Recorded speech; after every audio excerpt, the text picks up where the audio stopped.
This is going to be a tough one today, guys, but one of the most hypocritical sins that we can commit before God is to hold hatred in our hearts. This is what we're going to be discussing today as we dive into 1 John.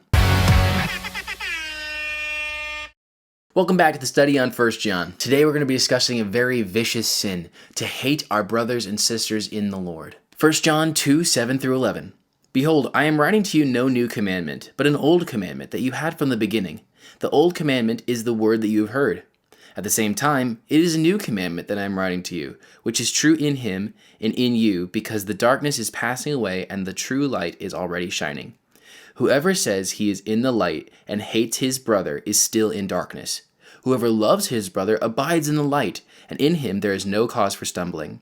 But whoever hates his brother is in the darkness and walks in the darkness and does not know where he is going, because the darkness has blinded his eyes. Harboring hatred in our hearts for our fellow man is unacceptable before the Lord. Jesus taught in the Sermon on the Mount to love those who are the least deserving of it. You have heard that it was said, "You shall love your neighbor and hate your enemy." But I say to you, love your enemies and pray for those who persecute you, so that you may be sons of your Father who is in heaven. God pours out his common grace on all of us. Regardless of humanity's posture towards God, he continues to pour out grace on us by giving us life and by sustaining us with the earth. God ultimately runs the cosmos, and through him were all things made. All natural processes of this world and of the universe were put into effect by God. Without him, all function would cease to be and therefore would fall out of existence. Even though the rebellious spit in God's face and bite the hand that feeds them, God continues to guide them towards grace and guide them towards repentance. 2 Peter 3:9 says, "The Lord is not slow to fulfill his promise, as some count slowness,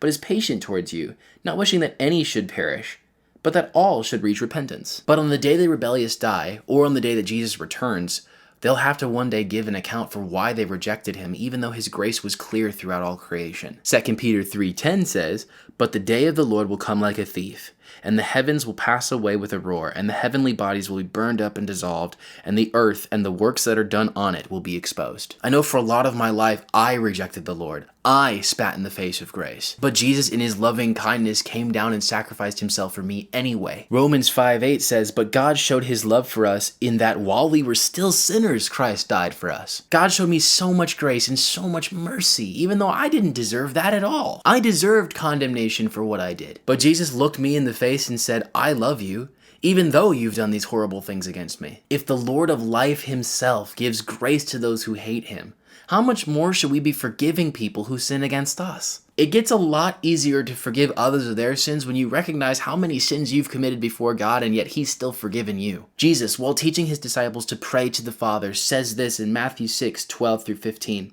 "And forgive us our debts, as we've also forgiven our debtors. And lead us not into temptation, but deliver us from evil. For if you forgive others their trespasses, your heavenly Father will also forgive you.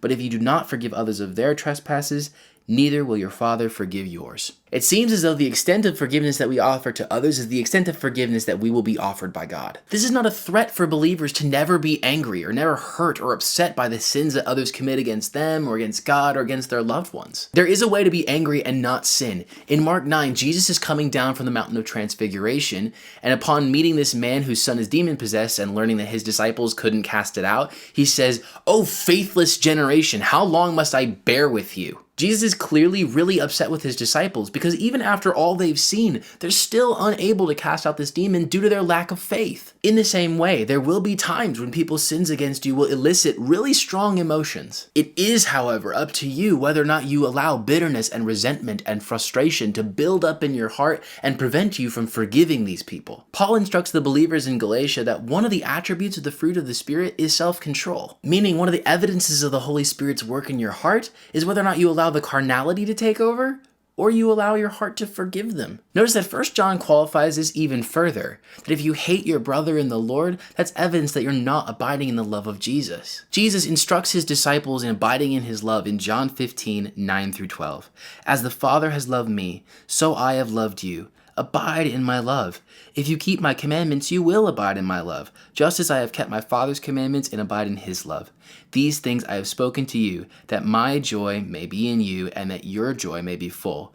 This is my commandment, that you love one another as I have loved you." As we dwell in and meditate on the love of Jesus Christ, we naturally come to the conclusion that we need to forgive our brothers and sisters, especially those who acknowledge Jesus as their Lord and Savior. There is true healing when we embrace Jesus and trust that even if there's no justice for us on this side of eternity, that He will come to judge the living and the dead. So we should celebrate both that the wicked will receive the punishment they deserve for the things that they've done, and the righteous who call on the name of Jesus will be forgiven, just as we've been forgiven of all of our sins. Luke 7:47 says of a sinful woman who worshipped Jesus, "Therefore I tell you, her sins, which are many, are forgiven.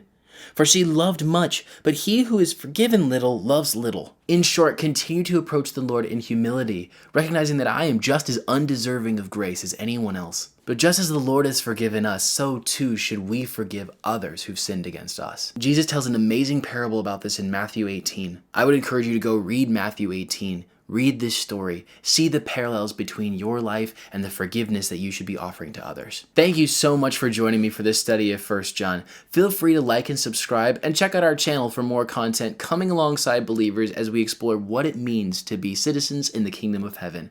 For in the risen Jesus, the kingdom is here.